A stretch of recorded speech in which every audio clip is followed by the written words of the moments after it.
take notes, summarize it, it's nice. And then I'll talk after. Let's talk about the book of Exodus. Now, you're probably familiar with this book because of the epic story of Moses leading Israel out of slavery from Egypt. Yeah, but that's just the first half of the book. The second half has Moses giving the 10 Commandments to Israel, along with these blueprints for making a sacred tent. Now, right here in the middle is the story that connects these two halves together, and it all takes place at the foot of a famous mountain. Okay, so let's start back at the beginning. So the first thing we have to remember is we're continuing the story from Genesis. Yeah, in Genesis, God promised Abraham that through his family, all the nations of the earth will be blessed. And Genesis ends with Abraham's family down in Egypt. When Exodus begins, 400 years have passed, the family grows and becomes the people group now called Israel. But there's this huge problem because the Israelites are enslaved to this king of the Egyptians, a guy called Pharaoh. This guy is really bad news. Yeah, he's horrible. He disregards their humanity, he brutally enslaves them, and he even orders that all of the Israelites' sons should be killed by throwing them into the Nile River. He wants to wipe these people out. It's the worst character in the Bible so far. Here's where we meet an Israelite woman who wants to save her son. And so she does throw him in the river, but safely, in this little reed basket. And Pharaoh's daughter finds this baby and takes him as her own. This is the boy who grows up to become Moses, the man who will rescue Israel from slavery. So Moses grows up, and one day, much later in his life, he has this crazy encounter with God where he comes across a bush that's on fire, but it isn't actually burning up. And God speaks from the bush, and he appoints Moses as the man he will use to deliver Israel. So Moses goes to Pharaoh to tell him this news that God wants his people free. And Pharaoh, he just pretty much laughs at him. He's like, who's this guy, Yahweh? And in fact, he's so offended by this request, he decides to make the Israelites work even harder. So discouraged, Moses goes back to God and says, listen, this plan's not going to work. But God repeats his promise that he's going to rescue them. And in fact, it's right here, for the first time in the Bible, that we hear the word redemption.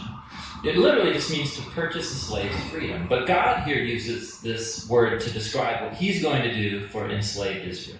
And God knows Pharaoh is going to resist, so he sends 10 different plagues, one after another, like turning water into blood, sending all sorts of pests and disease. These plagues are really severe.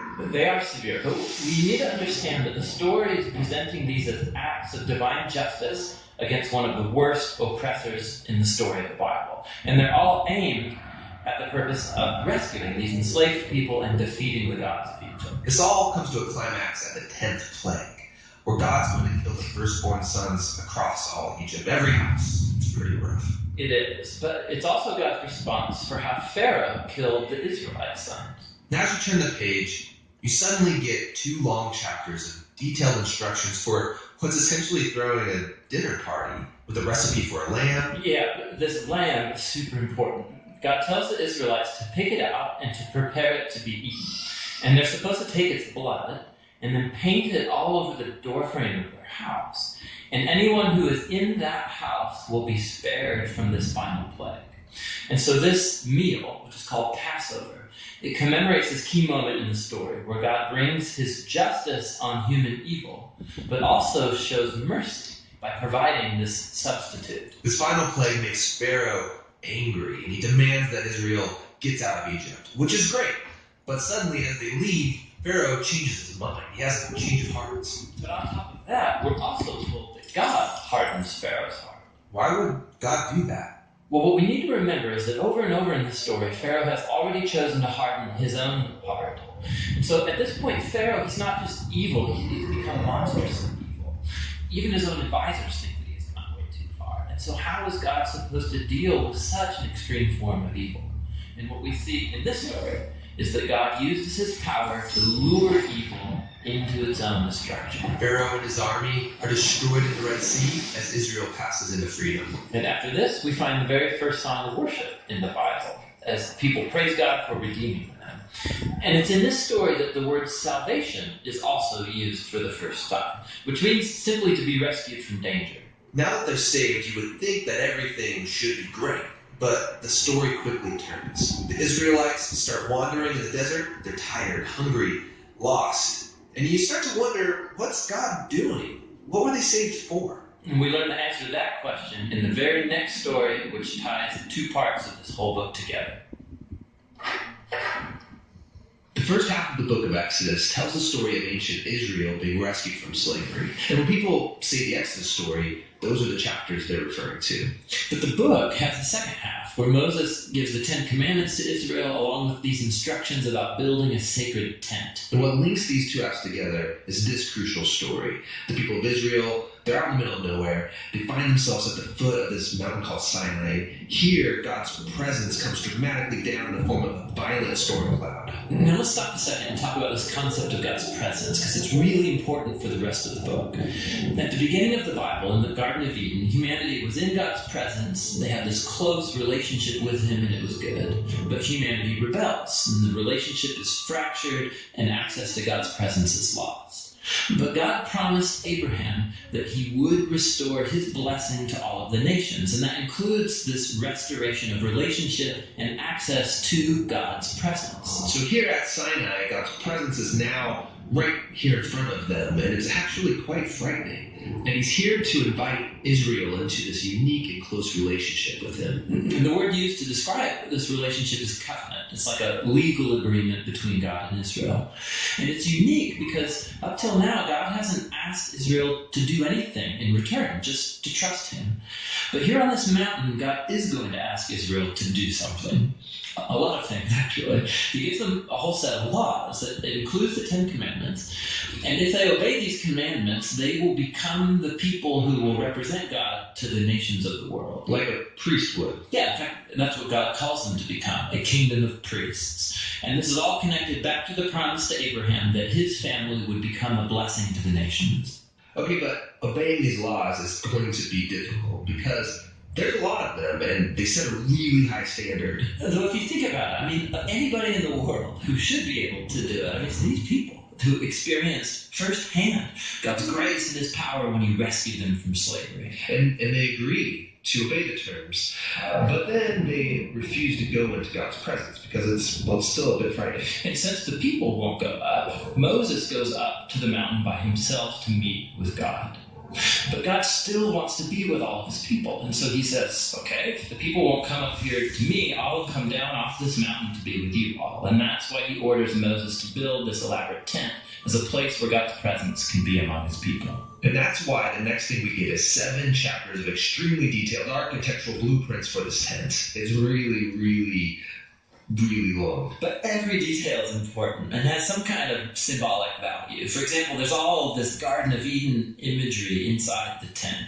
And it's to remind you that when you're in the tent, you are in God's presence. Then we get another 6 chapters describing how they built the tent, which is really just repeating the same blueprints word for word. Now let's back up, because before the tent is finished, there's this super important story. Moses is coming off the mountain with the 10 Commandments and the blueprints in his hands, and he finds Israel breaking the first 2 commands of the covenant. Don't have any other gods before me, and don't worship idol statues. Right, and so here we are. Immediately after agreeing to the covenant, they're throwing this ritual party, they're worshiping an idol.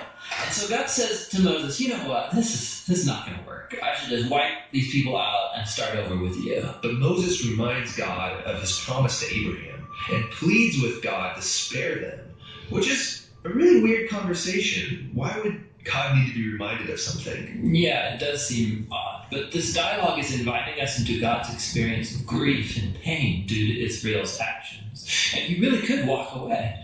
But instead, this God chooses faithfulness to His own promises, even though He knows it's going to cost Him. So we come to the end of the book. The tabernacle's built, God's presence comes down off the mountain to fill it, and in the final scene, Moses goes to enter the tabernacle to be in God's presence. But he can't. He's actually not able to go inside, and that's how the book ends. Why can't he go in? That was the whole point.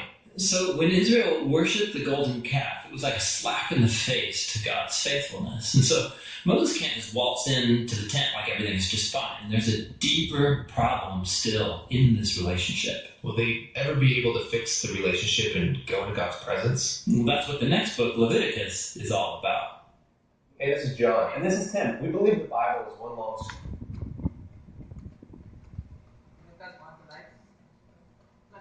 Kuha na ang cake. Did you see the recap? You like them on YouTube, Bible Project. If you ever confused on say purpose in a book, and it could help you say more about studies that, right? Because they summarize it.